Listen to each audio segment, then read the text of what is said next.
السلام علیکم ورحمۃ اللہ وبرکاتہ۔ میرے پیارے آقا علیہ الصلوۃ والتسلیم کے پیارے دیوانوں، خاتون جنت حضرت فاطمۃ الزہرا رضی اللہ تعالی عنہا کی کنیزوں، گلدستہ سیرت النبی صلی اللہ علیہ وسلم کے درس نمبر 25 میں آپ تمام کا استقبال ہے۔ کل کے درس میں ہم نے حضور اکرم صلی اللہ علیہ وسلم کی عادات اور اخلاق کے تعلق سے بہت ساری باتیں سماعت کی، ساتھ ہی حضور اکرم صلی اللہ علیہ وسلم نے کھانے کے تعلق سے، بیماری کے وقت علاج کے تعلق سے کیا کچھ فرمایا ہے، ہم نے یہ بھی سماعت کیا۔ انشاءاللہ اسی باب سے مزید کچھ باتیں ہم آج کے درس میں سماعت کریں گے۔ آئیے آگے بڑھنے سے پہلے حصول برکت کے لیے اللہ کے پیارے محبوب صلی اللہ علیہ وسلم کی بارگاہ میں درود و سلام کا نذرانہ پیش کر لیتے ہیں۔ الصلاۃ والسلام علیک یا رسول اللہ، الصلاۃ والسلام علیک یا حبیب اللہ، الصلاۃ والسلام علیک یا نبی اللہ، وعلی آلک واصحابک یا نور اللہ صلی اللہ تعالی علیہ وسلم۔ صدقہ و ہدیہ، صدقہ کی چیز ہرگز استعمال نہ فرماتے، البتہ تحفہ اور ہدیہ قبول فرماتے۔ مسلمان، یہودی، عیسائی کا تحفہ قبول فرماتے اور مشرکوں کا تحفہ قبول نہ فرماتے۔ میرے پیارے آقا صلی اللہ علیہ وسلم کے پیارے دیوانوں، ہمیں بھی چاہیے کہ دشمنان خدا و رسول صلی اللہ علیہ وسلم سے دوستی نہ رکھیں اور ان کے تحفے تحائف بھی قبول نہ کریں۔ حضور صلی اللہ علیہ وسلم کی مرغوب غذائیں، میرے پیارے آقا صلی اللہ علیہ وسلم کے پیارے دیوانوں، ہم رسول اعظم صلی اللہ علیہ وسلم سے محبت کا دعویٰ کرتے ہیں، جبکہ تقاضۂ محبت یہ بھی ہے کہ ہم ہر اس شے سے محبت کریں جو ہمارے آقا صلی اللہ علیہ وسلم کو محبوب تھی۔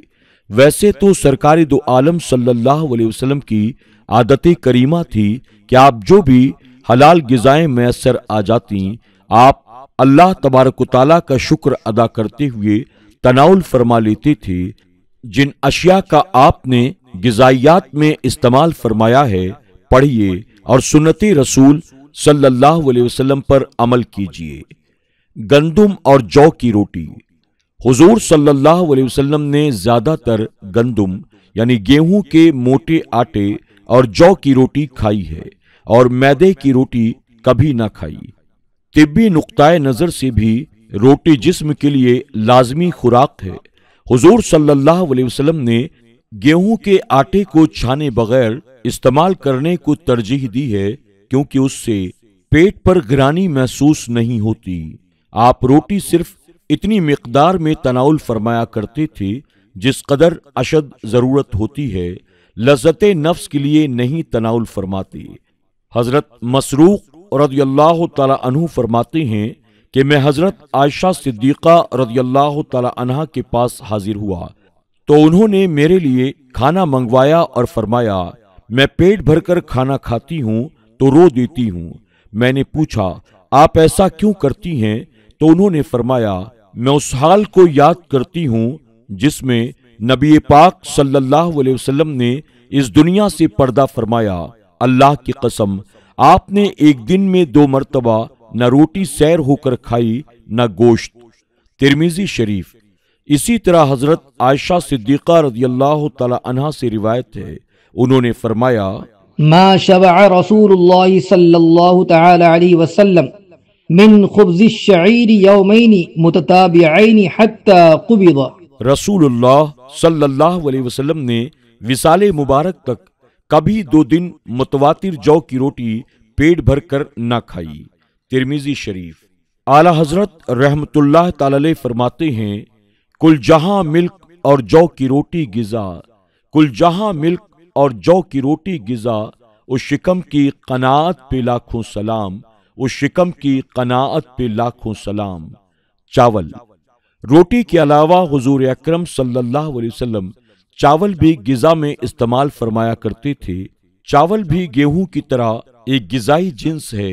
حضرت انس بن مالک رضی اللہ تعالی عنہ سے روایت ہے کہ رسول اللہ صلی اللہ علیہ وسلم کو سفل پسند تھا۔ حضرت عبداللہ رضی اللہ تعالی عنہ کہتے ہیں کہ سفل ہنڈیا میں کھانے کے بقیہ حصے کو کہتے ہیں۔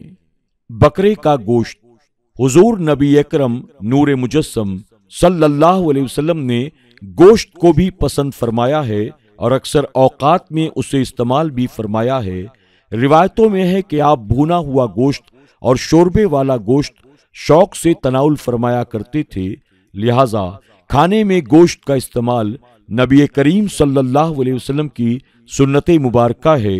حضرت عبداللہ بن حارث بن جزا رضی اللہ تعالی عنہ سے روایت ہے، انہوں نے فرمایا اتیا رسول اللہ صلی اللہ تعالی علیہ وسلم بخبز ولحم وهو في المسجد فأكل وأكلنا معه ثم قام فصلى وصلينا معه۔ رسول اللہ صلی اللہ علیہ وسلم کی خدمت میں گوشت اور روٹیاں لائی گئیں جبکہ آپ مسجد میں تھے، آپ نے تناول فرمایا اور ہم نے بھی آپ کے ساتھ کھائیں، پھر آپ نے کھڑے ہو کر نماز پڑھائی اور ہم نے بھی آپ کے ساتھ نماز پڑھی۔ ابن ماجہ۔ حضرت عمر بن امیہ رضی اللہ تعالی عنہ سے روایت ہے کہ انہوں نے نبی کریم صلی اللہ علیہ وسلم کو بکری کی دستی کاٹ کر کھاتے ہوئے دیکھا جو آپ کے دست مبارک میں تھی۔ اتنے میں اذان ہوئی تو آپ نے اسے اور وہ چھری جس سے آپ اسے کاٹ رہے تھے وہیں پر رکھ دیا اور نماز ادا فرمائی۔ مشکات شریف۔ مرغ کا گوشت، حضور صلی اللہ علیہ وسلم نے مرغ کا گوشت بھی تناول فرمایا ہے، اس لیے دیسی مرغ کا گوشت کھانا سرکار رحمت عالم صلی اللہ علیہ وسلم کی سنت مبارکہ ہے۔ مرغ کے گوشت میں غذائیات کی مقدار بہت زیادہ ہے، عقل کو بڑھاتا ہے، فہم و فراست کو تیز کرتا ہے اور دماغ کو چست بناتا ہے، جسم کے لیے مقوی ہے۔ اکثر بزرگان دین نے بھی اسے سنت سمجھ کر استعمال کیا ہے۔